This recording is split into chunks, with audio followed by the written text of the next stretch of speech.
Hello guys and welcome back to the channel, where today guys I'll be showing you how to add weather to Google Sites.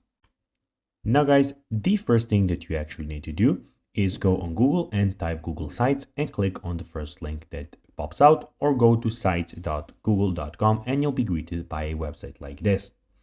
Now when you did that, you just need to go and log into your Google account and you will be logged into Google Sites immediately.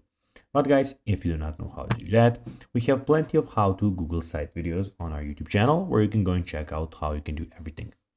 Now guys, that we got that out of the way, let's see what we actually have in front of us here. So as you can see here, we have the official website of Google Sites where we have a lot of different options. So first of all, we have the option where you can start a new site. So basically you can go and click on blank site and start your one from scratch. Or guys, you can go and see some other options you can get. So family update, portfolio, event, help center, or project. So basically you can go and click on one of those.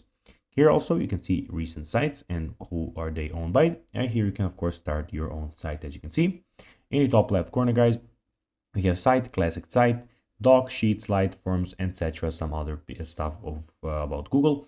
And in top right corner we have everything about your Google, where you can go of course and log out if you want. Now guys, let's see how you can actually go and add a weather to Google Sites. Well, copy the live weather forecast widget code and then go to the insert tab here, click on embed guys, and just go and click embed code and put the code that you just copied here and click next, and that's how you can do it. So guys, that will be everything for this video. I hope that you found this video informative. If you did, don't forget to like this video, share it, subscribe to the channel, and put the notifications on. And guys, as always, I'll be seeing you in the next video. Bye guys.